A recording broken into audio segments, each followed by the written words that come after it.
দীর্ঘদিন যাবত পানীয় জল সহ রাস্তা ও বিদ্যুতের সংকটে ভুগছেন পশ্চিম জলফা গ্রাম পঞ্চায়েতের হাই স্কুল পাড়া এলাকার বাসিন্দারা। এই বিষয়গুলি নিয়ে পঞ্চায়েতের প্রধান সহ পঞ্চায়েত সমিতির চেয়ারপারসনের নিকট বারংবার জানিয়েও কোনো প্রতিকার না পেয়ে আজ এলাকার বাসিন্দারা সাবরুম আগরতলা ৮ নং জাতীয় সড়ক অবরোধে বসেন। খুদ সাজ্জাদ পঞ্চায়েত সমিতির চেয়ারপারসনের এলাকায় এহেনজনক দুর্ভোগের ঘটনায় চেয়ারপারসনের ভূমিকা এলাকায় ক্ষোভের সঞ্চার হয়। কয়েক মাস আগেও চলার জন্য জাতীয় সড়কে অবরোধে বসেছিলেন এলাকার জনগণ। সে সময় প্রশাসনের আশ্বাসে অবরোধকারীরা অবরোধ প্রত্যাহার করেন, কিন্তু দুর্ভোগের চিত্র তথৈব। এখন দেখার বিষয় কবে নাগাদ পশ্চিম জলফা গ্রাম পঞ্চায়েতের হাই স্কুল পাড়া এলাকার জনগণের দুর্ভোগ লাঘব হবে।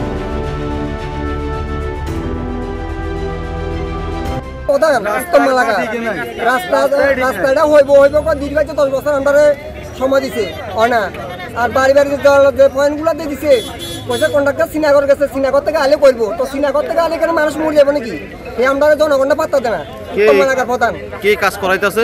এই কাজ বলে কন্ট্রাক্টরে করে, কন্ট্রাক্টর দোয়া দেয়, আমরা জিজ্ঞাসা করি, প্রতিবাদ করি। কন্ট্রাক্টর হাইও কন্ট্রাক্টর হাইও খালি জল দেওয়া।